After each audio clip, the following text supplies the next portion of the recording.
हाँ, तो next lecture rural development में एक बार हम डिफेक्ट्स ऑफ एग्रीकल्चर मार्केटिंग को से शुरू कर रहे हैं। वहां पर सबसे पहले हमने पढ़ा था आज भी हमारे पास में हर जगह पर रेलवे फैसिलिटी अवेलेबल नहीं है। मन से लिख लेंगे इसको।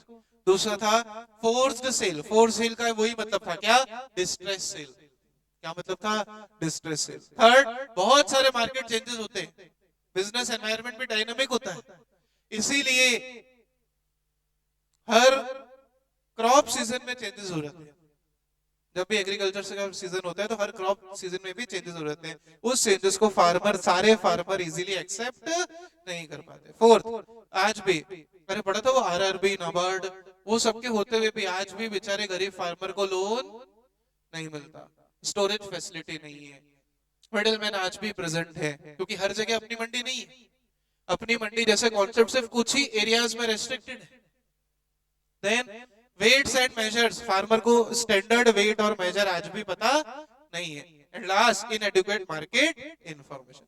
इसीलिए हमने आपको पढ़ाया था कि आज की तारीख में डायरेक्ट सेल को एंकरेज करने के लिए मित्रों पंजाब, हरियाणा और राजस्थान में अपनी मंडी का कॉन्सेप्ट आ गया। किसका कॉन्सेप्ट आ गया?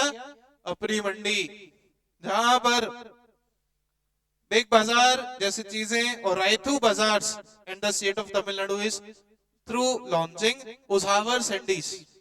आगे आ जाओ। उसावर सैंडीज वगैरह ये सबसे फार्मर खुद आकर के अपने प्रोड्यूस को डायरेक्ट मार्केट में बेच सकता है। The direct sale contract with the farmers. और आज की तारीख में बहुत सारी मल्टीनेशनल कंपनी, रिलायंस जैसे जिसके रिटेल आउटलेट्स हैं, वो भी आकर के अपने प्रोड्यूस को डायरेक्ट फार्मर्स आकर के मार्केट में बेच सकते हैं। आया ना? So this would not only help expansion of market, इससे प्राइस रिस्क भी खत्म हो गया और छोटा और मार्जिनल फार्मर भी खुद को कुछ समझने लगा कि मैं भी कुछ तो हूं। Is it clear? इसको बोलते हैं alternative. And then comes the next part of this chapter. And the next part of this chapter, अभी तक हमने चैप्टर के कितने पार्ट पढ़े? पहला, रूरल डेवलपमेंट क्या है, मीनिंग। फिर हमने एग्रीकल्चर मार्केटिंग पढ़ा, सेकंड पार्ट। अब थर्ड पार्ट शुरू हो रहा है, बोलो एग्रीकल्चरल डाइवर्सिफिकेशन। क्या स्टार्ट हो रहा है? बोलो एग्रीकल्चरल डाइवर्सिफिकेशन। आज अगर फार्मर एक ही क्रॉप को, बुक निकालो, एक एक इंस्ट्रक्शन नहीं दूंगा। तेरी का बुक निकाल। एग्रीकल्चरल डाइवर्सिफिकेशन क्या है? बोलो एग्रीकल्चर डाइवर्सिफिकेशन। आज अगर फार्मर एक ही क्रॉप को उगाता है और अगर वही क्रॉप उसकी टीडी खा गई, टीडी समझते हो? हाँ, कीड़ा लग गया पूरी क्रॉप में, तो बेचारे के पास एक ही रास्ता होता है, पेड़ दिखता है और एक रस्सी दिखती है। पेड़ पे रस्सी टांगो और हाँ, पेड़ भी काट रहा है आजकल तो, और पंखे आजकल इतने मजबूत है नहीं, है ना? तो छोड़ोगे। तो एग्रीकल्चरल डाइवर्सिफिकेशन एक रास्ता है जिससे फार्मर की इनकम को बढ़ाया जा सकता है। जिससे फार्मर की इनकम को क्या किया जा सकता है? बोलो बढ़ाया जा सकता है। और एक ही पीस ऑफ लैंड पे, 10th क्लास में आपने पढ़ा था, एक ही पीस ऑफ लैंड पे मल्टीपल क्रॉप्स लगाई जाती है, multiple cropping, right, terrace farming वगैरह, राइट। ये सब चीजें इसीलिए आई ताकि फार्मर्स को सिर्फ खेत, और अगर खेत की फसल खराब हो जाए तो उसे पेड़ और फांसी ना दिखे। आज उसके पास बिजनेस करने के बहुत सारे साधन हैं, जिसमें अलाइड एक्टिविटीज आती है मित्रों। क्या आती है? अलाइड एक्टिविटीज, जिसमें हॉर्टिकल्चर, पिसीकल्चर फिशेस वगैरह का एक ऐसा पॉन्ड बना करके फिशेस की रियरिंग, ब्रीडिंग। फिश मार्केट बहुत बड़ा है हिंदुस्तान में, सबसे ज्यादा फिश का प्रोडक्शन होता है। दूसरा, पोल्ट्री फार्मिंग, है ना? मुर्गी बकरी काट पीट के बेचे जाते हैं, सुअर, है ना? ये कुत्ते नहीं रहे, कुत्ते नहीं, है ना? वो वहां चाइना में फेमस है। हाँ, तो ये सब पोल्ट्री फार्मिंग, इसके अलावा फ्लोरीकल्चर एक कॉन्सेप्ट होता है, फ्लोरीकल्चर। ये इसलिए पढ़ा रहा हूं ताकि जब लिखे, जब समझे तो आपको ये सब इमेजिन हो कि इतने सारे तरीके फार्मर के पैसा कमाने के। फ्लोरीकल्चर, अलग अलग तरीके के फ्लावर्स जो डेकोरेशन में, शादी वगैरह में, मंदिर में डेकोरेशन में यूज आते हैं, उसको फ्लोरीकल्चर बोलते हैं। सेरीकल्चर होता है, सेरीकल्चर में सिल्क वॉर्म्स का रेयरिंग ब्रीडिंग वगैरह होता है, जिससे सिल्क प्रोडक्शन में सहायता मिलती है। And silk is a very costly produce, उसके कपड़े, उसकी साड़ी बहुत महंगी मिलती है। Rubber, right, rubber industry. तो ये सारी चीजों को कंबाइन करके जब फार्मर एक ही क्रॉप पर, बोलो, जब फार्मर एक ही लैंड पर वेरियस क्रॉप्स का प्रोडक्शन करता है तो उसको हम एग्रीकल्चर डाइवर्सिफिकेशन बोलते हैं। क्यों जरूरी है वो मैंने ऑलरेडी आपको समझाया कि अगर एक ही क्रॉप उगाओगे और उस अगर एक ही क्रॉप में कीड़ा लग गया तो फार्मर को और कोई ऑप्शन दिखता नहीं है, तो इसे और ये सारे ऑप्शन दिखें, राइट, इसलिए डाइवर्सिफिकेशन जरूरी है। तो इसके अंदर बहुत सारी क्रॉप्स को उगाया जाता है एट द सेम टाइम। साथ ही अगर एक क्रॉप इनकम नहीं देती, अगर एक फसल खराब हो जाए तो दूसरी फसल बहुत सारा फायदा दे जाती है और फार्मर को अपने कर्ज से, अपने डेट्स से मुक्ति मिल जाती है। ये डाइवर्सिफिकेशन फार्मर्स को एक स्टेबल इनकम देता है bye lowering the market risk, क्योंकि रिस्क कम हो जाएगा। ये दो तरीके से अचीव हो सकता है, क्रॉप का प्रोडक्शन बढ़ा करके, डाइवर्सिफाई करके, और दूसरा प्रोडक्शन एक्टिविटीज बढ़ा करके। क्रॉप का प्रोडक्शन कैसे बढ़ाया जाएगा? तो जब आप डाइवर्स वैरायटी ऑफ क्रॉप्स को उगाएं, एक ही फील्ड पे सर्दियों में जो सर्दियों की सब्जियां होती और जो गर्मियों में गर्मियों की सब्जियां होती उगाई जाए तो पूरे साल फार्मर कमाई कर सकते, जिससे सिंगल क्रॉपिंग के जरिए हम मल्टीपल क्रॉपिंग पे शिफ्ट होते हैं। किस पे शिफ्ट होते हैं? बोलो, मल्टीपल। तो अब अगर एग्जाम में आपसे ये पूछ लो व्हाट इज मल्टीपल क्रॉपिंग, तो वहां ऐसे घबराना मत, ही क्या बोल लिया, कॉमन सेंस है। 10th क्लास में पढ़ी थी, जब एक ही जमीन पर मल्टीपल क्रॉप्स को उगाया जाए सो दैट फार्मर्स अपनी इनकम को बढ़ा सके और सॉइल की फर्टिलिटी भी मेंटेन रहती है उससे, वरना जिस सीजन में क्रॉप नहीं उगा रही सॉइल अपनी फर्टिलिटी लूज करेगी उसमें, क्योंकि पानी तो आप तभी दोगे ना फसल को जब उसमें फसल उगी होगी। तो इसलिए मल्टीपल क्रॉपिंग सिस्टम को अपनाना एक प्रकार का डाइवर्सिफिकेशन है। क्या है? बोलो, डाइवर्सिफिकेशन। दूसरा, प्रोडक्शन एक्टिविटीज को शिफ्ट करना, इसमें वो सारी चीजें आती है जो हमने अभी नाम पढ़ा, हॉर्टिकल्चर, पिसिकल्चर वगैरह, जिसमें आप क्रॉपिंग पैटर्न से दूसरे प्रोडक्शन एक्टिविटी या एम्प्लॉयमेंट की तरफ शिफ्ट करते हो, जिससे आपकी इनकम भी स्टेबल होगी और फार्मर को क्रॉपिंग सेक्टर के अलावा दूसरी चीजें करने का भी मौका मिलेगा। What are the emerging challenges of rural development?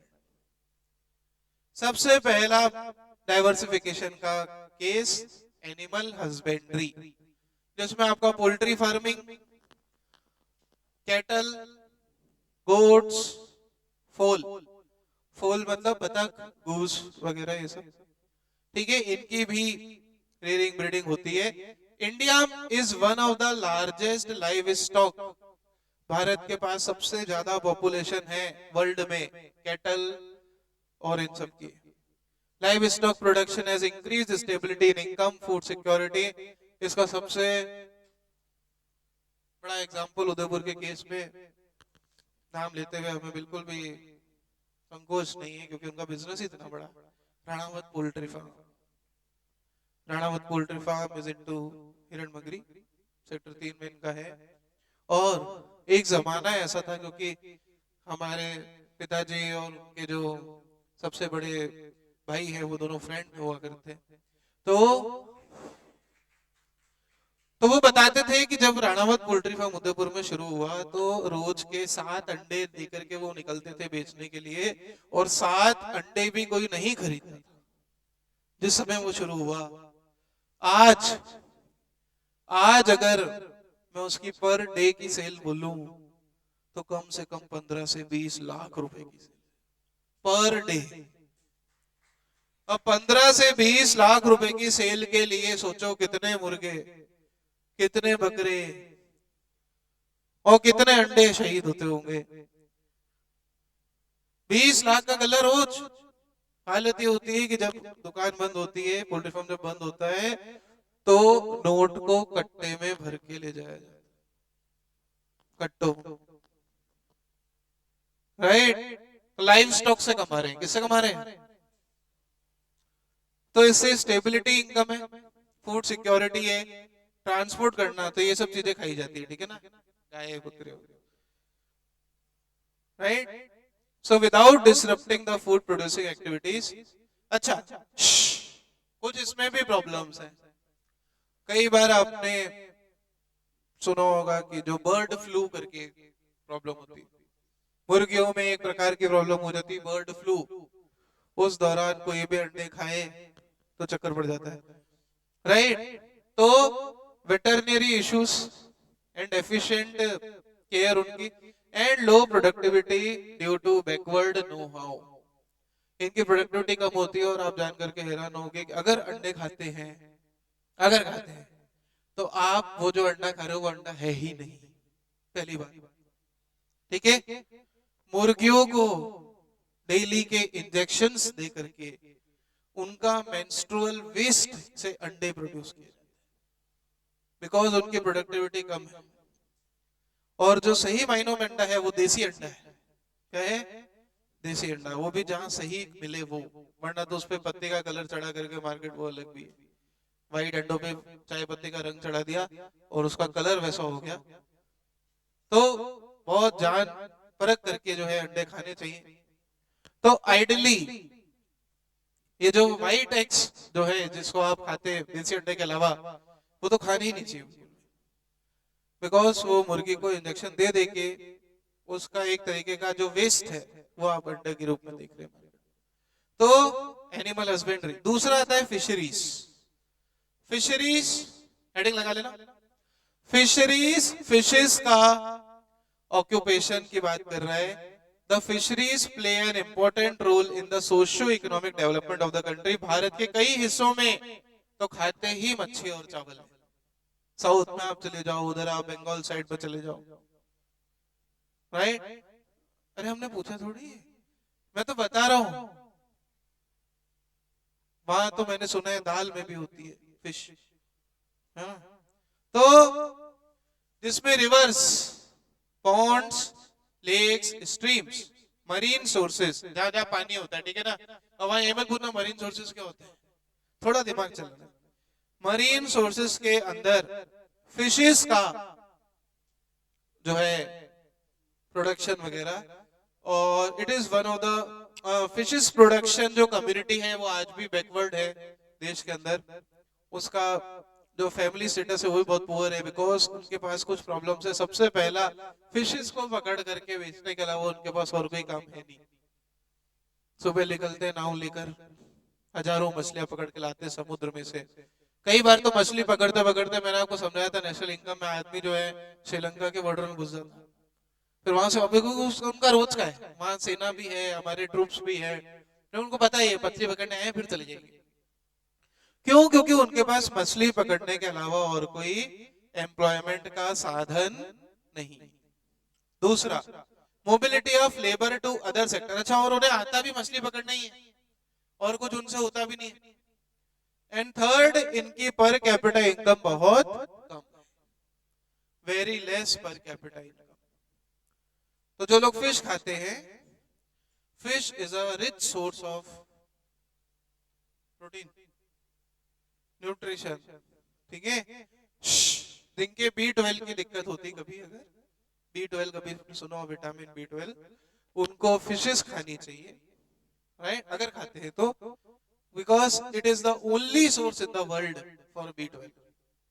Otherwise फिर उसके इंजेक्शंस वगैरह वो सब है, तो हमें कैसे पता, हम रिसर्च करते हैं काफी, ठीक है। Then we have the next point is horticulture. ये पूरा मैं ऊपर एक्सप्लेन कर चुका हूं सब कुछ। ठीक है, ये सिर्फ आपको नॉलेज के 2-2 3-3 नंबर पूछ ले, तो वहां मुझे याद करके बोलना मत कि सर ने नहीं पढ़ाया, क्या बोला पढ़ा दिया। हॉर्टिकल्चर, ये ध्यान रखना, बच्चे इसमें कंफ्यूज होते हैं कि हॉर्टिकल्चर में सिर्फ सब्जियां उगती है। नो, हॉर्टिकल्चर में फ्रूट्स भी उगते हैं। क्या उगते हैं? Fruits, vegetables. जैसे इसका एक वेरी इजी एग्जांपल आप लोगों ने भी खाया होगा, पास्ता। पास्ता खाते हैं? पास्ता में जो वो ग्रीन वाली ब्रोकोली डलती है, that is the produce of horticulture, that is not naturally produced. Horticulture का जो ब्रोकोली वाला है, broccoli is a produce of horticulture, right. जो एग्रीकल्चर प्रोड्यूस है दैट इज फूल गोभी। फूल गोभी नेचुरली प्रोड्यूस होती है, ब्रोकोली जो प्रोड्यूस होती है वो हॉर्टिकल्चर से प्रोड्यूस होती है, राइट। जो कि पास्ता वगैरह होटल में हर जगह आपको देखने को मिलेगी। इंडिया, एमसीक्यू के लिए ध्यान रखना, सेकंड लार्जेस्ट प्रोड्यूसर है फ्रूट्स और वेजिटेबल्स का in the world. We are the leading producer of mangoes, bananas, coconuts, cashew nuts and variety of spices. Horticulture का producer. We are emerging as a means of sustainable living in rural area. तो ये भी अलग अलग साधन है। ये आपको कब लिखना है, ये पॉइंट्स कब लिखने हैं? जब आपको बोले what are the various types of agriculture diversification, कितने टाइप के एग्रीकल्चर डाइवर्सिफिकेशन होता है वो लिखो। तो सबसे पहला क्या लिखोगे? बोलो रे गजनी मत बनो, अभी पढ़ा है। सबसे पहले क्या लिखोगे? Animal husbandry. सेकंड क्या लिखोगे? थर्ड क्या लिखोगे? फोर्थ लिखेंगे cottage and household industry. Cottage और हाउस होल्ड इंडस्ट्री का सबसे बढ़िया एग्जांपल अभी आपको दिखेगा उदयपुर में, शिल्प ग्राम। क्लियर? वहां पर छोटे छोटे स्मॉल स्केल प्रोड्यूसर्स वगैरह आकर के हैंडीक्राफ्ट आइटम्स वगैरह बेचते हैं। तो फर्स्ट चैप्टर में जो हैंडीक्राफ्ट इंडस्ट्री खत्म हुई थी वो धीरे धीरे वापस आ गई हमारी, तो इसीलिए शिल्प ग्राम और इन सब का अस्तित्व है, राइट। मिट्टी के बर्तन वगैरह है ना, मिट्टी की, पानी की, आजकल तो बोतल भी आ रही पानी की, मिट्टी की है। ये सब स्मॉल इंडस्ट्रीज का खेल है। किसका खेल है? स्मॉल इंडस्ट्री, इसको कॉटेज इंडस्ट्री भी बोलते हैं। इसकी हमने एक चैप्टर में लिमिट भी पढ़ी थी, एमएसएमई की, कि एमएसएमई की लिमिट क्या होती है, इन्वेस्टमेंट। मेरे हिसाब से सेकंड चैप्टर था, राइट। हाँ, कौन सा चैप्टर में पढ़ी थी? सेकंड में पढ़ी थी, बिल्कुल। The cottage and household industry Bharat की traditional non farm production industries है, जिसमें स्पिनिंग, गांधी जी को देखा चरखा चलाते हुए, स्पिनिंग, वीविंग है, डाइंग एंड ब्लीचिंग वगैरह, राइट। साथ ही अर्बन टेक्सटाइल इंडस्ट्री में बहुत सारे दूसरे काम भी होते हैं, जैसे सोप मैन्युफैक्चरिंग हो गया, लड़कियों को शौक होता है गुड़िया वगैरह का, है ना, तो doll making, mushroom, bee keeping वगैरह, हनी, शहद, बी कीपिंग वगैरह, ये सब एमर्ज हुए।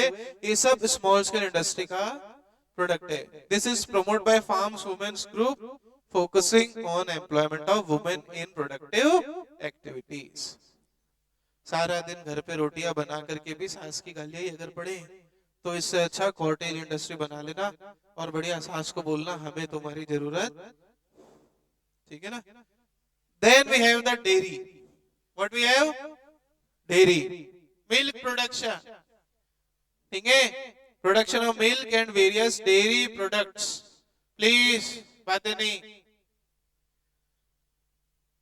So it is a business of producing, storing and distributing milk and its products. ये तो आप मन से भी लिख सकते हैं। इंडियन डेयरी सेक्टर भारत का 30 साल से सबसे बड़ा डेयरी सेक्टर है, जिसमें ऑपरेशन फ्लड वगैरह भी आए, जिसके अंदर India got first in the world in, Bharat की फर्स्ट रैंक है, India ranks first in the milk production, has increase 17 million turns. जो 1950 में 17 मिलियन टन हमारा मिल्क का प्रोडक्शन था, आज 102 मिलियन टन हो चुका है, और 165 मिलियन टन ईयर 16-17 में। और आपकी बुक के अकॉर्डिंग लेटेस्ट वाला आपको ध्यान रखना है, 198.4 मिलियन टन प्रोडक्शन साल का मिल्क का होता है। Is it clear? Is it clear everybody? Okay. अब कभी अगर कभी आउट ऑफ बॉक्स पेपर कभी आता है, ठीक है, ऐसे क्वेश्चन वगैरह वो डाल देते जिसमें सिंपल रूरल डेवलपमेंट पढ़ के अगर जाओ तो खबर नहीं पड़ती क्या पूछ रहे। देखिए ये डायरेक्ट लिखेंगे व्हाट वाज टानवा, ठीक है, टानवा is Tamil Nadu women's in agriculture, ठीक है। इस project launched in Tamil Nadu with a view to training women in diverse techniques of farming. महिलाओं को अलग अलग तरीके से दूसरे दूसरे एग्रीकल्चर डाइवर्सिफिकेशन में लाने के लिए एक मुहिम चलाई गई थी, जिसको टानवा बोला गया था, मूवमेंट चलाई थी। This expected to raise employment in women as well as their income from higher levels of productivity. साथ ही having acquired skills through training, women are forming women's group. These groups like SHG, जैसे SHG का काम होता है अपने members को saving वगैरह promote करना, टानवा का काम है ग्रुप्स बना करके महिलाओं को अलग अलग तरीके से जो है फार्म एक्टिविटीज वगैरह में इन्वॉल्व करना, ताकि वो SHG की तरह ही अपने पूल ऑफ फंड से अच्छी खासी इनकम खुद भी कमा सके और पति की बिल्कुल भी गुलामी सहने की जरूरत नहीं, क्योंकि लड़कों से आगे ज्यादा ट्रेंड दिखा रहा है, लड़कियां पढ़ाई में भी आगे हैं, ठीक है। चलो, बराबर नहीं कह रहा हूं, आगे कह रहा हूं आपसे। Then we have IT, information technology is that branch of engineering that deals with use of computer and telecommunication to store and transmit information। आज की तारीख में मैंने आपको बताया था IT बहुत इंपॉर्टेंट रोल प्ले करता है। फार्मर्स के लिए भी हेल्पलाइन नंबर्स आ चुके हैं, ताकि उनको बीज कब बोना है, इरिगेशन कितना करना है, कितना प्रोडक्शन हुआ, क्या रेट है, सारी चीजें वो आजकल आपसे ज्यादा होशियार फार्मर है, वो भी इंस्टाग्राम चलाता है खेती बाड़ी करते करते। So there is a broad agreement, और 21वीं सदी में भारत के सस्टेनेबल डेवलपमेंट और फूड सिक्योरिटी के अंदर IT का भी उतना ही महत्व है। इंफॉर्मेशन और सॉफ्टवेयर टूल्स गवर्नमेंट को बताते हैं कौन से एरिया में फूड इनसिक्योरिटी है, कौन से एरिया रिस्की है, कौन से एरिया ऐसे हैं जहां पर क्रॉप फेलियर हो गया। जैसे कि फिक्स है, हर साल बिहार में बाढ़ आती ही है, लगभग हर दूसरे तीसरे साल। क्यों? क्योंकि वहां पर काफी सारी रिवर्स वगैरह इंटीग्रेट होती जा करके, फिर जो चाइना से हमारी रिवर्स वगैरह जो ब्रह्मपुत्र बेसिन वगैरह, वो भी सब वहां पर हमारा सारा चला है, तो इसीलिए अनएम्प्लॉयमेंट भी है। तो गवर्नमेंट वहां पर फूड सिक्योरिटी देती है, वहां पर जो है इलेक्शन जीतने का मुद्दा ही यही होता है, हम गरीबी दूर करेंगे, आज तक कोई कर नहीं पाया। तो ये पॉजिटिव इम्पैक्ट टेक्नोलॉजी क्रिएट करती है, जिसमें एप्लीकेशंस वगैरह बनती हैं। ये तो आप खैर मन से भी लिख सकते हो। इन एप्लीकेशन से प्राइजेस, वेल्थ, सॉइल की कंडीशन, ये सब का नॉलेज फार्मर ले सकता है। साथ ही एक टूल है जिससे एम्प्लॉयमेंट जनरेशन भी किया जा सकता है। फिर एक टॉपिक ऑपरेशन फ्लड करके आए या फिर व्हाइट रेवोल्यूशन करके आए, क्योंकि पीछे सिर्फ नाम था। अब अगर 3 नंबर में आ गया तो हम क्या लिखेंगे, बस दूध का प्रोडक्शन बढ़ा? नहीं, तो उसके लिए अलग से स्लाइड आपको दे दी कि मिल्क कोऑपरेटिव्स इन द 1966 ने अपने मिल्क के प्रोडक्शन को मार्केट में सही और अच्छे दामों पर बेचने के लिए, और जो मिल्क प्रोडक्ट्स हैं वो डायरेक्टली सेल हो सके, इसीलिए ऑपरेशन फ्लड या मिल्क प्रोडक्शन व्हाइट रेवोल्यूशन ये लोग लेकर के आए, जिसमें फार्मर्स अपने अपने जो उनका मिल्क प्रोडक्शन है फ्रॉम देयर कैटल्स, और जिस भी चीज का दूध निकलता है, तो वो सारा प्रोडक्शन ये लोग लेकर के आए, और बार्गेनिंग पावर फार्मर्स की स्ट्रॉन्ग करने के लिए, मार्केट वैल्यू प्रोडक्ट की बढ़ाने के लिए मिल्क कोऑपरेटिव्स काम करते हैं। और इनका एपी सेंटर है गुजरात में। क्या है बोलो? The main operation flood is associated with Gujarat state, ठीक है, जिसमें 30 ईयर से फार्मर्स वंडरफुल प्रोग्रेस कर रहे हैं, जिसका एक वन ऑफ द एग्जांपल है अमूल। क्या है बोलो? अमूल। तो क्या इतनी बातें आप ऑपरेशन फ्लड या व्हाइट रेवोल्यूशन के लिए याद रखेंगे? यहाँ तक कोई डाउट? एंड फिर आता है ऑर्गेनिक फार्मिंग, जो कि अपने आप में एक अच्छा टॉपिक है, 5 मिनट में पढ़ाऊंगा तो जल्दी हो जाएगी। इसके लिए हम कल की क्लास रखते हैं ऑर्गेनिक फार्मिंग। Thank you.